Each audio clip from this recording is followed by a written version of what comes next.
Começarmos com as notícias da semana. Boa tarde, Douglas. E aí, o que tem de novidade? Oi, Flávia, tudo bem? Vamos começar falando de tecnologia. Você sabe o que são gadgets? São aqueles aparelhinhos com funções bem práticas e eficientes feitos para facilitar o nosso dia a dia. Vamos mostrar agora os 4 melhores inventados para jogadores de pôquer. O controlador de pôquer sem fio oferece um conforto para o jogador de pôquer.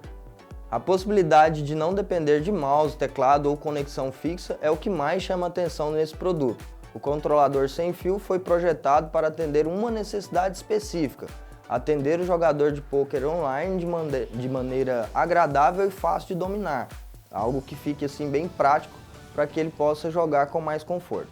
O segundo item são as fichas de pôquer, né? As fichas são o principal elemento de um jogo de pôquer e na internet existem milhares de portais que vendem pacotes de todos os tipos e cores. Mas para aquele que realmente gosta de um pôquer, né, é um amante assíduo do pôquer, um jogo de fichas personalizados com acabamento bem profissional é algo muito melhor. Através desse serviço é possível desenhar nas fichas datas como aniversário, casamento ou até mesmo a fotografia do jogador. As mesmas podem ser produzidas com materiais de cerâmica ou de plástico, a depender da finalidade. A maioria dos sites de pôquer tem tecnologia de ponta e estão na vanguarda dos problemas de segurança, para preservar a integridade dos seus jogadores, claro. Mas se você é uma pessoa desconfiada ou até mesmo prefere só evitar problemas, você pode se proteger com um totem de segurança. Esse é um dispositivo, né, que já é muito conhecido aí no mercado, bem prático, utilizado como método adicional de autenticação de usuários também nos sites de pôquer. O token gera uma senha adicional de 6 dígitos que é usada ao fazer o registro no site. Essa senha é redefinida alguns segundos depois da anterior, que expira automaticamente. E para finalizar, temos um relógio de pôquer. Uma marca de relógios muito conhecida por sua qualidade nas coleções e exclusividades, lançaram uma linha sobre a marca Cassino. Acontece que o relógio não marca só as horas não, ele também dá a possibilidade de simular um jogo de pôquer, como se você estivesse numa mesa de pôquer de verdade. Muito bom, não é mesmo? É a tecnologia cada vez mais presente no dia a dia dos jogadores de pôquer. Resultado: um jogador conseguiu transformar apenas 1 centavo de euro em 180 mil euros no circuito Irish Poker Open. Esse torneio começou a ser disputado em 1980, o que faz dele o evento da modalidade No Limit Hold'em mais antigo da Europa. Atualmente, seu evento principal tem 1,5 milhão de euros garantidos e a inscrição é de 1.275 euros. E o irlandês Fedja O'Connell foi o jogador mais comentado do torneio. Tudo isso porque ele conseguiu a façanha de, com apenas 1 centavo de euro nos satélites do Party Poker, conseguir a vaga para esse torneio, conquistando também a 2ª posição e a bolada de 180 mil euros. Flávia, falando de bons resultados, o Brasil voltou a bater na trave na estreia do Latin American Poker Championship. O país chegou até o hands up, porém foi barrado pelo argentino no evento 3 com buy-in de $550.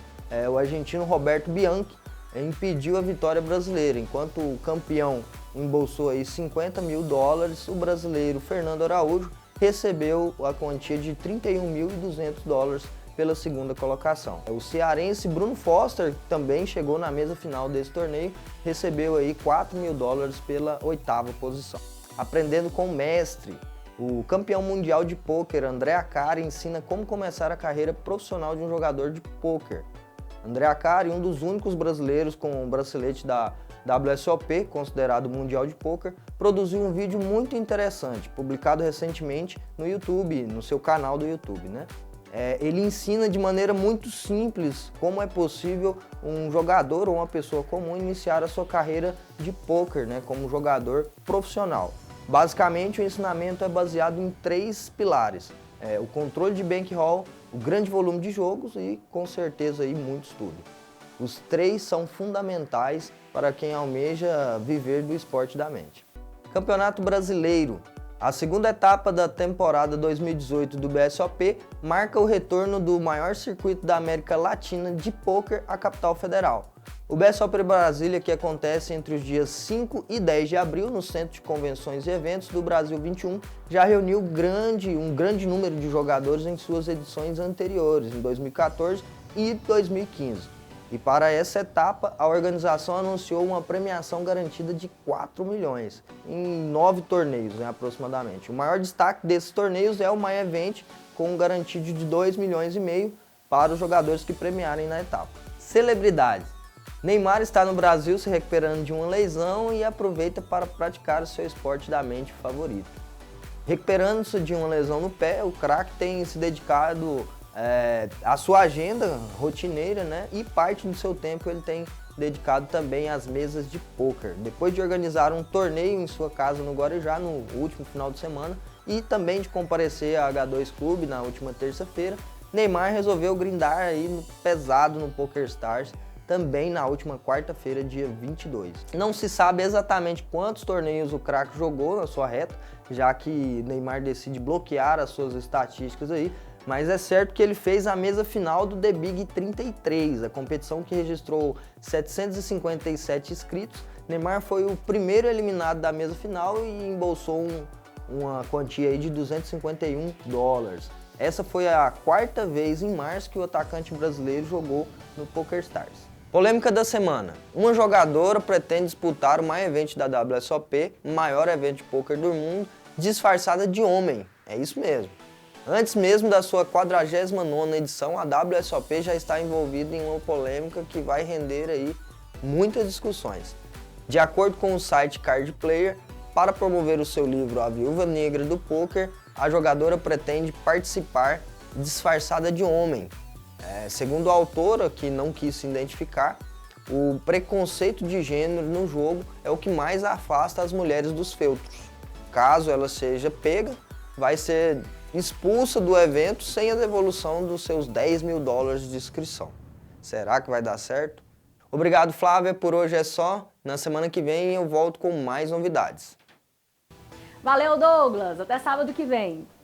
E agora acompanhe o nosso quadro educacional da semana. O coach oficial do canal do Poker tá de volta. Manda ver, Gustavo!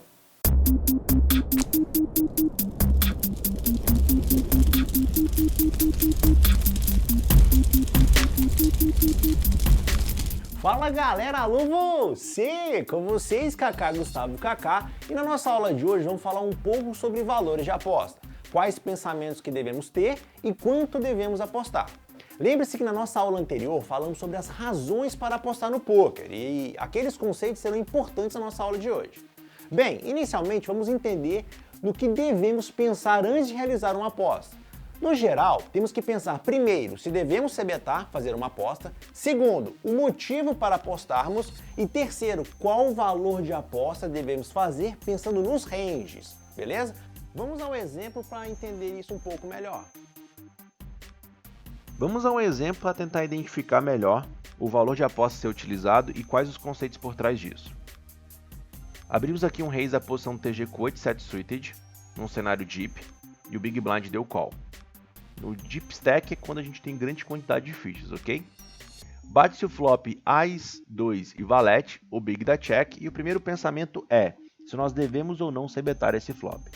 Para a gente entender melhor sobre isso, você tem que fazer uma comparação do flop com o range dos dois jogadores, o range que o Big Blind dá call e o range que o TG abre.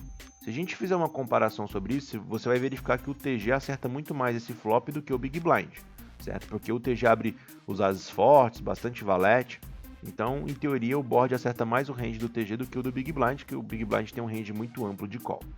Perfeito. Agora vamos saber o motivo do porquê nós vamos se betar. Por valor, por blefe ou por proteção. Nesse caso, nós vamos se betar por blefe, porque nós não temos valor nenhum na mão, certo?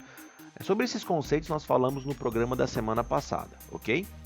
Então nós já sabemos que o board, o flop, acerta muito mais o meu range do que o meu adversário, e nosso c-bet vai ser um c-bet por blefe. Agora, qual vai ser o valor a ser utilizado? Se a gente pensar bem, quando eu c-beto nesse flop, que é um flop que é relativamente seco, não possui muitos draws, certo? Ou seja, muitas pedidas, toda vez que eu fizer um valor de aposta e meu vilão tiver um Ás, um Valete e talvez um 2, ele vai acabar pagando. Então, quando eu c-betar nesse flop, as únicas mãos que de fato eu faço foldar são as mãos que não acertaram basicamente nada nesse flop. Como por exemplo, sei lá, um dama 5 suited, por exemplo. Vamos supor que o nosso vilão tem lá um dama 5 de paus. Provavelmente vai ser a mão que ele vai acabar foldando para qualquer valor de aposta, tá claro? Então, se eu apostar aqui 1.200 fichas ou apostar 800 fichas, o range que eu vou fazer o meu vilão foldar vai ser o mesmo.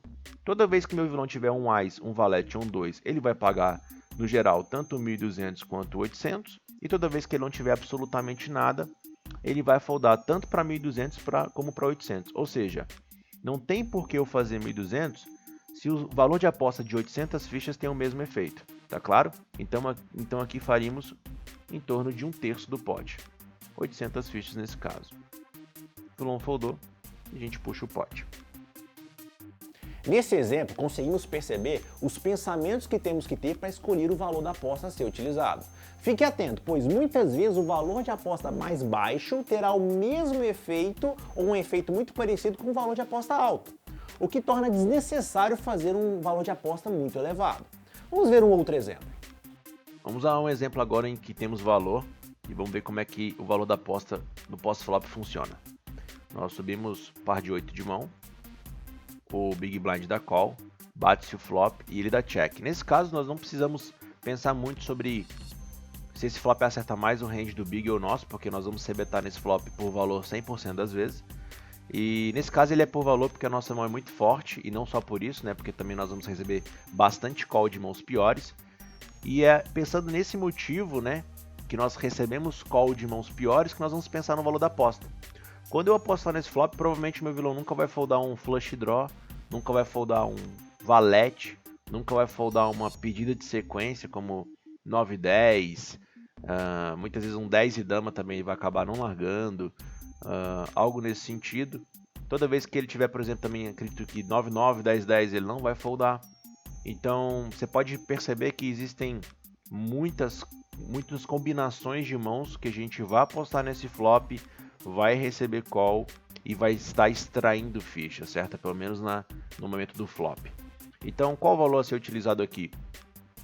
Aqui nesse flop eu gosto de apostar um size maior, visto que eu acredito que meu vilão, toda vez que ele tiver um valete, um flush draw, né, um pedido de flush, ou seja, uma pedida de sequência, um 10-10, 9-9, ele tende a não foldar para esse valor de aposta, certo? Então, por isso, nesse cenário a gente tem que c-betar um valor mais alto para extrair fichas. Gustavo, se a gente apostasse as 800 fichas, ele daria call com basicamente as mesmas mãos? Exatamente.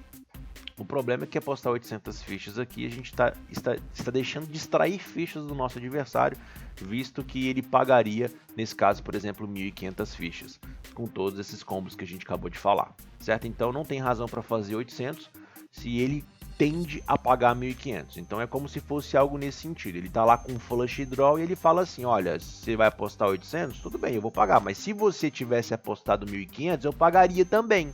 Então não tem por que apostar 800 se ele está disposto a pagar 1.500 fichas toda vez que ele tiver conectado alguma coisa com esse flop.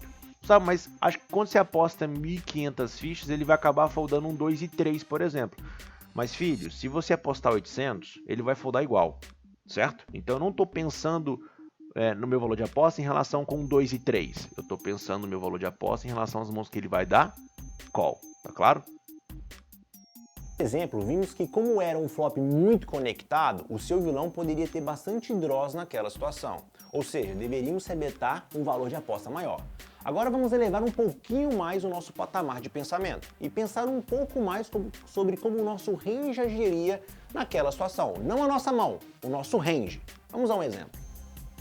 Vamos a um pensamento agora um pouquinho mais complexo sobre como comportaria todo o nosso range em uma determinada situação. Vamos a um exemplo para entender um pouco melhor. A gente abriu aqui um par de 8 da posição do TG. Novamente o Big Blind acaba efetuando o call. Bate-se o flop. Nós não temos que comparar muito range nesse sentido, porque nós temos um valor na situação. Mas pensa comigo. Nesse caso, como é um board Ás 8 e 2, ou seja, um flop relativamente seco, sem muitos draws, toda vez que eu estivesse blefando, se eu não tivesse absolutamente nada nesse cenário, eu apostaria baixo. Por quê? Porque vamos supor que eu tivesse aqui uma mão que não tem nenhum valor. Vamos supor que eu tivesse um 7-6, por exemplo, de espadas. Eu vou apostar baixo porque toda vez que meu vilão tiver um mais ou um 8, ele vai dar call. E toda vez que ele não tiver nada disso, ele vai tender a foldar. Então, se eu tivesse um 7-6, apostar 800 ou 1.500 teria o mesmo efeito. Por isso eu apostaria 800 fichas. Ou seja, se eu não tivesse nada nesse cenário, eu tenderia a apostar em torno de 800 fichas. Com o valor, o que eu faço? Aposto 800 também. Ou seja, da mesma forma que eu jogaria por blefe, nesse cenário eu também vou jogar com uma mão de valor. Ou seja, eu vou fazer uma mesma jogada com todo o meu range nesse cenário. Tá claro? Então é interessante você começar a instigar o seu cérebro a pensar dessa forma. Como é que o meu range jogaria nessa situação? Não só uma mão específica, mas todo o seu range. Conseguimos entender na nossa aula de hoje como funciona o pensamento sobre os valores de aposta no que diz respeito ao pós-flop. Na próxima aula vamos mudar um pouquinho o nosso foco e falar sobre torneios online. Não esqueçam de seguir o Kakázinho nas redes sociais. Então é isso, muito obrigado, um forte abraço. Bom demais, né, pessoal? Cada semana aprimoramos um pouco mais as nossas técnicas. E não perca a nossa programação pelas redes sociais do canal do Poker e assista todos os vídeos no nosso canal no YouTube. Participe do canal do Poker enviando as suas dúvidas ao nosso coach pelo WhatsApp, que está aqui na tela. No próximo bloco, vamos saber como foi o desafio da semana e os comentários dos jogadores sobre as estratégias da partida.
Com fabricação própria, a Real Poker garante produtos de alta qualidade, design exclusivo e soluções práticas. Com um novo jeito de produzir e atender, oferecemos produtos personalizados para cada cliente. Em qualquer lugar que você esteja, monte você mesmo os seus produtos em nossa loja online com alguns cliques. A gente tem fichas, cut cards, mesas, diversos produtos que a Real Poker fornece pra gente, confia no trabalho da Real Poker e utiliza os produtos deles em todas as nossas etapas. Sabemos que somos mais do que uma fábrica de artigos. Somos uma fábrica de momentos emocionantes e transformadores de ambientes.